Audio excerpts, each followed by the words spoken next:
We're pleased to be joined here today by 6 distinguished witnesses to discuss this important topic.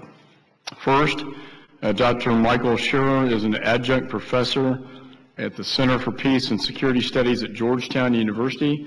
Dr. Scheuer recently concluded a 22-year career with the CIA, where there Dr. Scheuer held multiple positions, including senior advisor for the Osama bin Laden Department. We're very pleased to have you and honored, sir. Next. In the Muslim world. And I would certainly, if I was in charge, change many of the policies we have.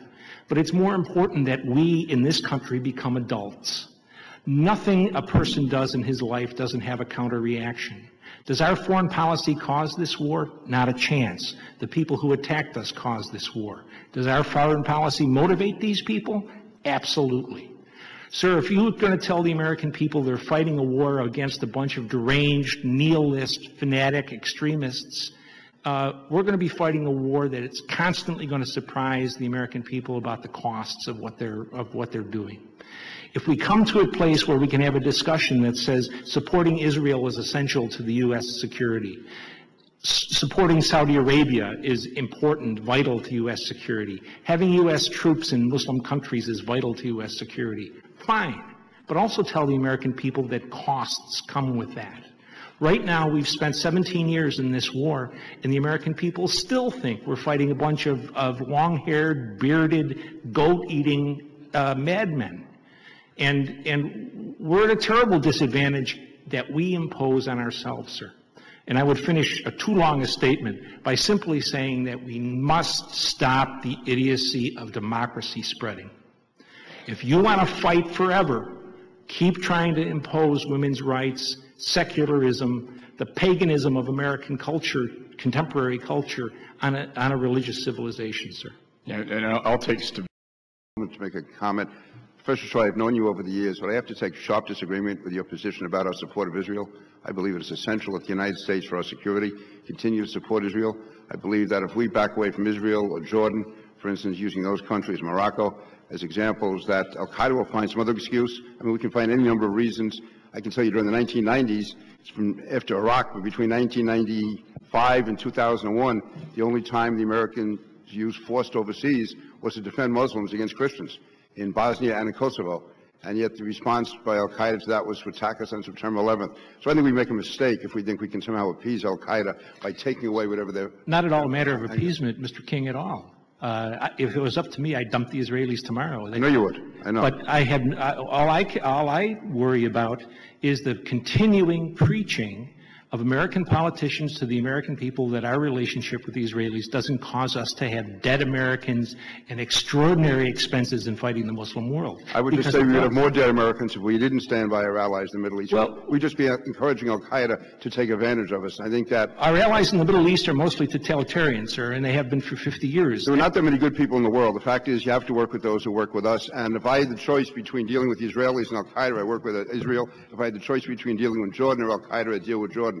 And the fact is that you can find any number of excuses why Al-Qaeda is going to come after us. No, sir, you can't. Yes, I think you can. No, you can't, sir. Osama bin Laden would have been a terrific American politician because he stays on message. There's only one message that comes out of Al-Qaeda, and it's... That's the message they're using now. If it's not, there'll be some... If we pull out of Israel... If we you have to depend... No, let me say, if we stop supporting Israel, then the message would be... America was cowardly, America was backed away, they're not going to stand by their allies. It can always... It's the flip side of everything, and I would rather stand with positive elements like Israel and back down. I'm a bear of little brains, sir, but you got to go with what you go with at the moment. These people are fighting for something substantive, for something religious. And they're not fighting us for what reason do you suppose they're going to come up with? Because we have Hollywood? I would like to fight Hollywood. But, I mean, they're not going to fight us because we have women in the workplace. That's an insanity. What they're fighting us about is what we do. And we don't have to stop what we're doing, sir. But we have to realize the cost. And I think it'd be worse if we stop what we're doing, and that's my point. Well, that's fine. Tell the American people that. There's also a cost of what you're asking for, and I think that cost will be a lot greater. I don't think so, sir. Well, it couldn't be worse than it is now. We honestly disagree. You know, you're presiding over a bankruptcy. What can be worse? And what has been the goal of Al-Qaeda since it was formed? To bankrupt the United States. Who's winning today, sir? We're done like dinner. We're winning and we'll continue to win unless we take the advice of people like Sir, you. you are exactly wrong. Well, we are losing. Two U.S. field armies were defeated by men in the field with weapons from the Korean War. The fact is we have not been successfully attacked since September 11th. The fact is, sir, we had 2 military defeats overseas. The fact is we have not been successfully attacked. We have not been successfully attacked since September 11th. Sir, that's a goofy argument. Like you. That is a goofy argument, sir. I hate to gavel down the... Well, I'm sure you're an expert on goofiness, so I yield back. I appreciate the gentleman's spirited debate. Again, I want to come back to understand some of the things you said. Before I do that, I just want to mention this quickly. I find your position on our alliance with Israel as very troubling. It won't surprise you to tell you that I disagree with you.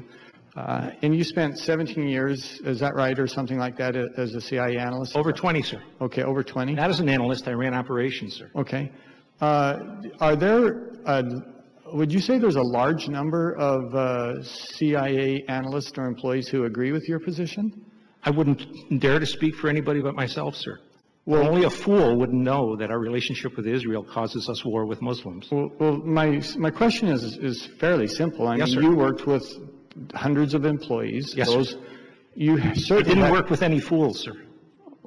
You certainly had conversations with many of them. I'm asking for your opinion of, are there a large number who agree with you on this? I'm not a McCarthyite, sir. I'm not going to say anything about that to you, sir. Okay, well, I'm going to take that as non-responsive because it's a fairly simple question, and I don't think... Fairly none of your business about what my conversations with other people are about, sir. I'm not asking for specifics of those conversations. I'm asking for your opinion of your experience where there are a large number that agreed with you. That's a fairly simple question, hardly intrusive. Very intrusive from my perspective, sir. Well, okay, well, you can have your perspective. Thank you, I think others can evaluate whether you're being agreeable or disagreeable. I'm being disagreeable on this because yes, none of your business, are. Sir. Yes, sir. Yes, sir. Now let me move on then. I would like you to explain very quickly, if you can, what you think the primary motivators are for Islamic jihadism. First, our support for the Israelis. Okay, that's your Second, number. That's your. No, there are 6. Okay, put them in order if you could. Our support for tyranny for over 50 years in the Muslim world. Okay. As a trigger, our presence on the Arab Peninsula. Third, I would put the Israelis rising. Fourth, our ability for a long time to get oil at prices that were very much below the market level. Fifth, our presence, military presence in other countries in the Muslim world. And sixth, our abiding willingness to identify as terrorist any Muslim population that one of our allies dislikes, whether it's the Russians or the Chinese. Okay, those 6 things, sir. I appreciate that. And let me say, and then I'm going to move on to other witnesses. I was an Air Force officer for 14 years. I have spent significant time with many people from that region, and it is astounding to me that you don't put in the top 6 what I know to be true. And that is they are motivated, many of them are motivated by their absolute hatred of the United States and what we represent, whether it's freedom, whether it's democracy, whether it's women's rights. There are many of them who are absolutely motivated by that. I know that. I have talked with them. They hate them, sir. And I can't imagine that you would not put that in some way. They're not going to die for that, sir. Oh, they absolutely have. They have not, sir. Well, this war is not, it wouldn't have anything we have in this country. You are turning a blind eye to history for you to say that they won't bullshit, sir. You don't need to call me professor either. You should call me Mike. The reality is no one has blown themselves up because this young lady Professor, you're absolutely wrong on that. I'm going to move on now. Well, no, you pulled this up. You said there's millions of people out there. Professor, you're absolutely wrong on that. I'm going to move on if we could. I wish you would move on. For the rest of you, I'd like to ask you this in the very brief time that we have. Looking at